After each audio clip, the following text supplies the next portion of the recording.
Caríssimos, caríssimos, vocês me fazem companhia aqui. René de Paula Júnior falando, tentando aqui sair de casa. Me façam companhia, hoje é o tema é um pouquinho... Bom, antes de mais nada, me façam companhia nesse momento em que eu estou pensando alto. Eu não vou alimentar aqui nenhum tipo de ilusão ou truque de que isso é uma conversa. Na verdade, eu estou pensando alto, levando em conta, tendo em mente que alguém vai assistir isso depois. Não muitos, poucos, mas tudo bem. A questão aqui é a seguinte: na verdade, de uns tempos para cá, eu tenho pensado até que ponto eu tenho sido justo ou injusto, ou às vezes severo demais, ou complacente demais, ou seja o que for, com algumas questões. Tá? É isso que é legal de quando você muda de cenário, de empresa, de ambiente e tal, obriga, pelo menos me obriga, a repensar, a rever algumas coisas. Se eu não estava, né, com uma visão um pouco parcial ou distorcida demais. E aí, para dar um pouco de estofo para essa história, eu não sou um cara religioso, mas eu sei que tem... Uma vez eu estava vendo a história, infelizmente eu não lembro o detalhe da história. Na verdade é uma prece, acho que foi um reverendo americano, que acho que foi na Segunda Guerra Mundial, quer dizer, foi no meados do século passado, que ele veio com aquela história do... Me dê forças, como é que é a história? Me dê coragem para mudar o que tem que ser mudado, me dê paciência para tolerar o que não pode ser mudado, e me dê discernimento para separar, para distinguir uma da outra, né? Na verdade isso não é tão original assim, parece que isso também, um filósofo latino, Sêneca, deve ter falado isso uns 2000 anos atrás, alguma coisa parecida. Mas o que é legal dessa história nem estou pensando na questão religiosa, nem na questão da resignação, nem nada. Na coragem de mudar, acho que é um bom tema. Mas acho que o principal aqui é o discernimento do né, onde é que você vai amarrar seu burro, né? Onde que vale a pena, quais são as boas guerras, né? Quais são as boas batalhas. Aliás, isso também é uma outra maneira de enunciar ou de pensar esse tema, é escolher as boas batalhas, né? Escolher batalha que não vai levar em nada, ou batalha que você está chutando cachorro morto, né? Eu estou contando isso pelo seguinte: faz algum tempo já que, conversando com, sei lá, colegas mais veteranos, bons amigos aí da área, e aí uma coisa que já é meio anedótica é assim, a absoluta discrepância entre, sei lá, as coisas legais que estão sendo feitas e as coisas que efetivamente aparecem, né? Então muitas vezes você vê aí muito alarde, né? Muito barulho, muita palestra, muito evento e tal, e normalmente cobrindo aspectos que podem não ser tão interessantes assim. Pode haver histórias muito mais legais que não estão tendo tanto destaque, né? E aí é uma coisa maluca, porque a gente está hoje nadando de braçadas em plataformas que, de uma maneira ou de outra, ao invés de reforçar, sei lá, o long tail, né, que deveria ser, né, acaba tendo um mecanismo, um funcionamento muito parecido com o do Ibope. Você acaba seguindo os campeões de audiência, né? Você acaba, o Facebook te mostra o que o algoritmo dele achou que você tivesse que ver, né? Provavelmente isso deve ter a ver com algum critério de popularidade, de relevância e tal, mas é um critério, não é um critério, é um critério relativamente mecânico, né? É a coisa mais esperta do mundo. Então é muito possível que você esteja correndo atrás do que todo mundo está correndo atrás, né? Que você esteja comendo, como eu já coloquei em outras ocasiões aqui, comendo bola sistematicamente, simplesmente pela maneira como a plataforma é construída, né? Isso por si só é preocupante, né? Aí você junta isso com outro fenômeno curioso. Eu até perguntei para um colega outro dia: a gente participa de prêmios? Não. Falei, ufa, que bom. Que é a bendita história de prêmios, né? Prêmio, peças maravilhosas, fantasmas, né, para clientes que jamais poderiam pagar por aquilo. Gente alardeando, né? eu fico feliz por não estar hoje nesse circuito de correr atrás de notoriedade pela notoriedade, né? Felizmente hoje o telefone toca, né? E toca por boas razões. Mas isso é um pouco, de uma certa maneira não dá para escapar, porque acho que talvez até faça um pouco parte da cultura nacional, né? A gente gosta desse tipo de competição, a gente gosta de troféu, a gente, né? Aí tem todo mundo faz 1000 esquemas para ser votado 500 mil vezes, ou pelos amigos dos amigos, ou faz, sei lá, robozinhos, ou faz seja o que for. Então, até para ilustrar isso, para não achar que isso é um privilégio do digital, eu lembro de alguém comentando, era algum festival de cinema, não sei aonde, vamos supor que fosse na Holanda, whatever. Então. E a brasileirada ia lá em massa, porque acho que tinha algum filme brasileiro concorrendo, e gente que é cineasta, gente que, né, deveria ter, sei lá, um comportamento um pouquinho mais nobre, idealmente. Assim, em massa, combinando o jogo para vaiar todos os outros concorrentes e aplaudir de pé o negócio brasileiro. Então a gente tem uma coisa meio... E não é só a gente, claro, tem um monte de outros países também que tem essa tara, vamos chamar assim, por prêmios e por custo que custar, né? Por premiação, por títulos, seja custo que custar. Tudo bem, cara, o mundo é grande, né? Como é que é? Quem acredita que te compra, não tem um ditado assim? Tudo bem. Quem cai nessa, merecia cair nessa, tá ótimo. Mas o que me preocupa, aí sim, é isso passar para quem está começando uma visão de mercado que é meio distorcida, né? Porque, na verdade,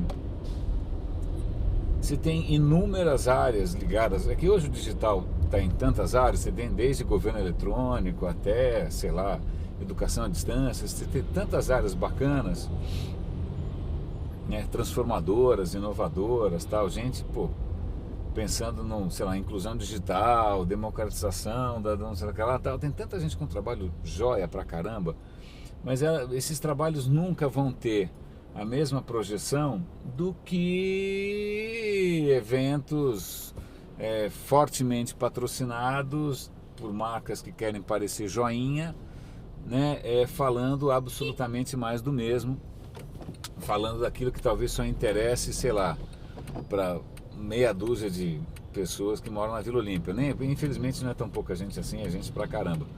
Então tem aí até estava conversando recentemente com gente que organiza esse tipo de evento e dando um leve toque, né? Pô, será que não está na hora da gente, ok, entretenimento é legal, fã é legal, mas será que não está na hora de, né? Vamos ver coisas bacanas acontecendo. Eu lembrei de uma história absolutamente inspiradora, onde você menos poderia imaginar.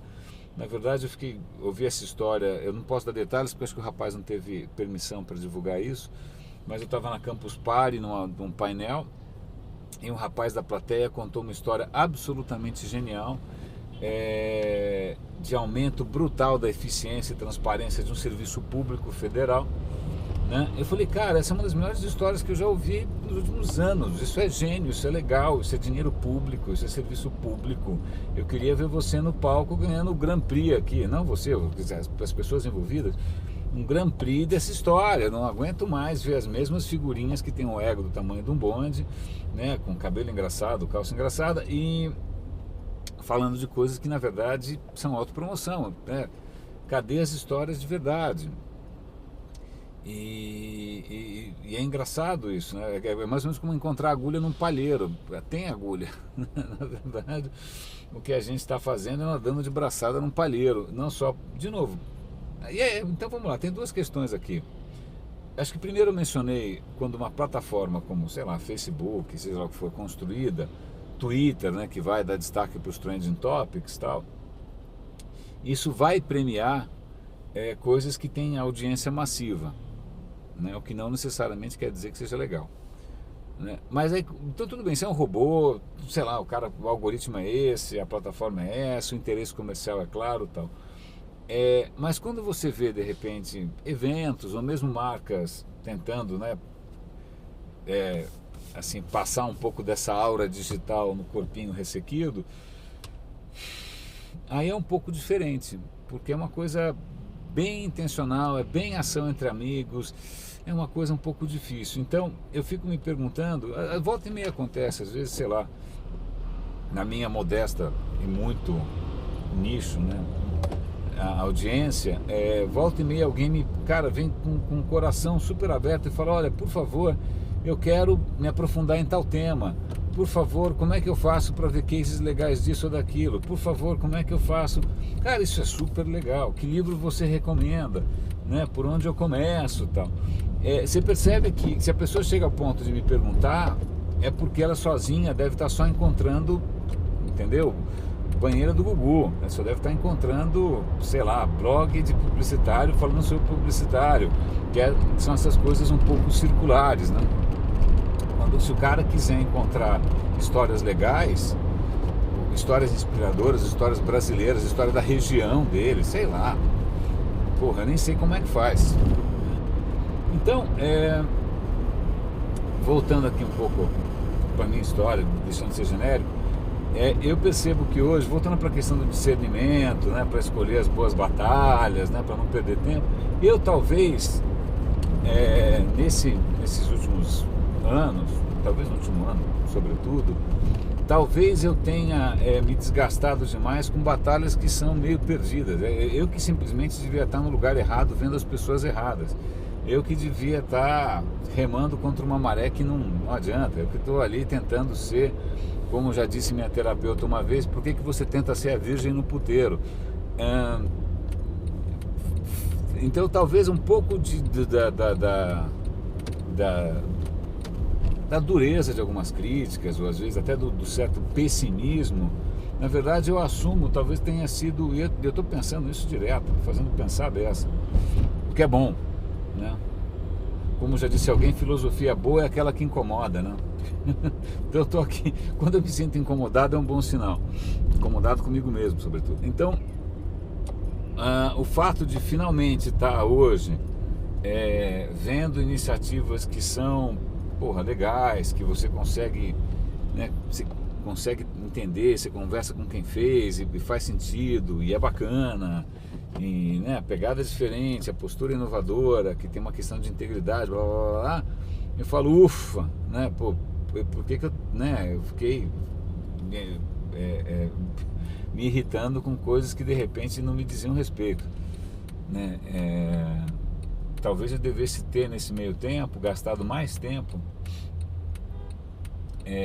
tentando identificar iniciativas legais, levantando a bola de quem merece, ao invés de ficar, sei lá, cutucando o que não vai mudar nunca, né? Tem coisa que não vai mudar aqui no Brasil, na Argentina, seja onde for, ou na Colômbia, ou na Índia, vai ser sempre assim. Então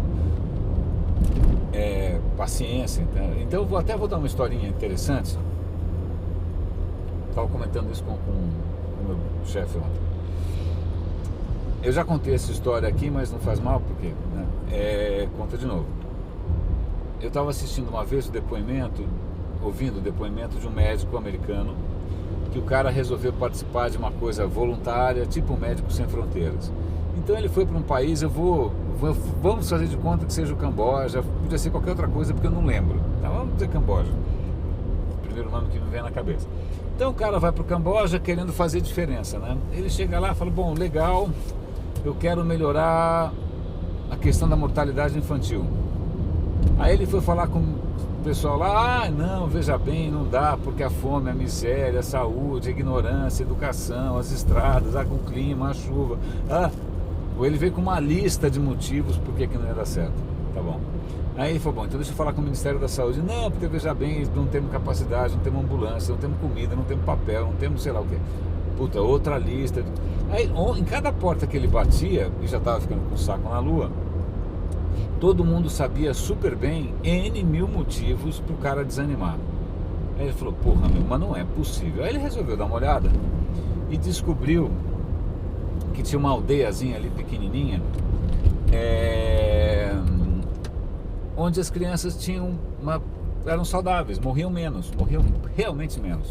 Eu falei, o que é a água, né? O que está acontecendo ali? Aí ele vai ver, e aí ele descobriu o seguinte: no resto do país, a tradição, né? As mães criavam filho que nem galinha, deixavam as molecadas soltas, fazendo o que bem entendesse, e deixa o Deus dará, né? Moral da história, criançada vivia doente. Nessa região pequenininha, por alguma razão qualquer, as mães que tinham a mesma grana, ou falta de grana, né? A mesma comida ou falta de comida, quer dizer, situação, contexto era idêntico. Elas pegavam a molecada na hora do almoço e falavam: meu, senta e come até limpar a porra do prato. E o moleque comia. De noite, senta e come até limpar o... Então, só a atitude das mães, né? Só a atitude, o método, né? O software, por assim dizer, né? A metodologia de puericultura fazia diferença. Ele falou: meu, só isso faz diferença? Porra, então vamos lá. Aí ele pegou algumas das mães, identificou as ali que eram um pouco mais, né, mais comunicativas, e começou a treiná-las para o quê? Para sair na região ali evangelizando, não no sentido religioso, mas no sentido de disseminar um conhecimento, evangelizando outras aldeias. E aí elas começaram devagarinho a ensinar para as outras mães que com a mesma grana, com o mesmo, né, com a mesma condição miserável, as crianças dela podiam ser mais saudáveis. Moral da história: isso foi se disseminando a um custo muito baixo, e esse cara conseguiu, de uma maneira completamente assim, fascinante, não tem outra palavra, mudar um problema que todo mundo achava imutável, imexível, né? Java 4, tá. A grande lição aqui, eu volto para aquela questão original, né?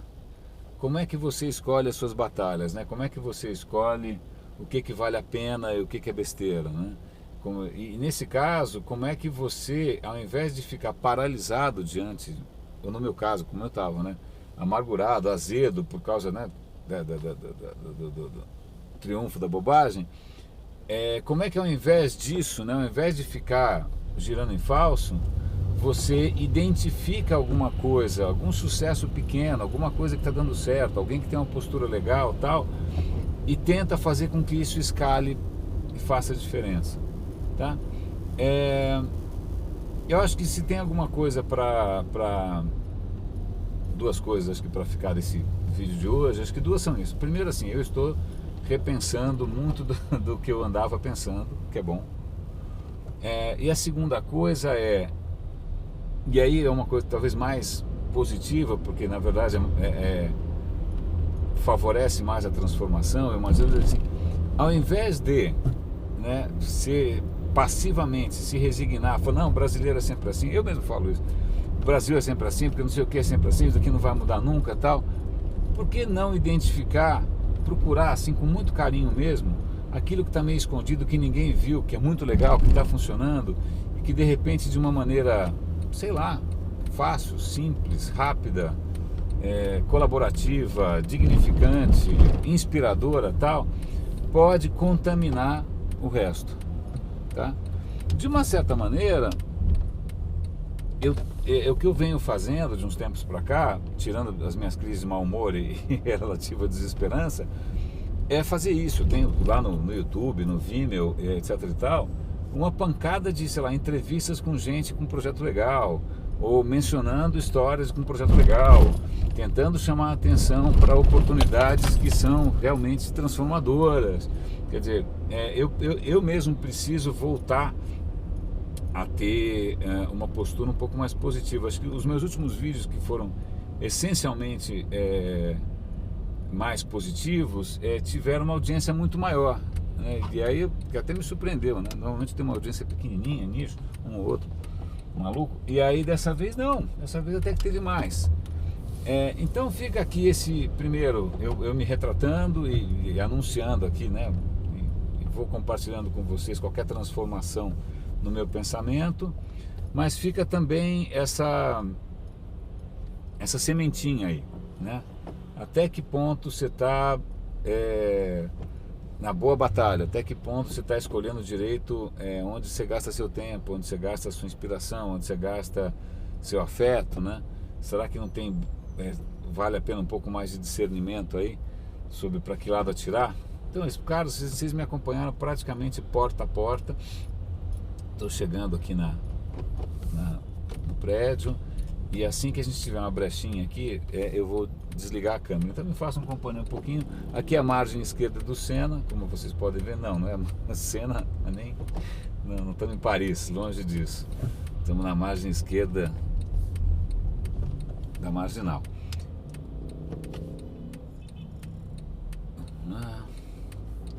Pedestres, pedestres, pedestres. Por favor. Pedestres, pedestres, pedestres. Minha vez. Vamos lá. Meus caros, muitíssimo obrigado. René de Paula Júnior falando. Roda e avisa.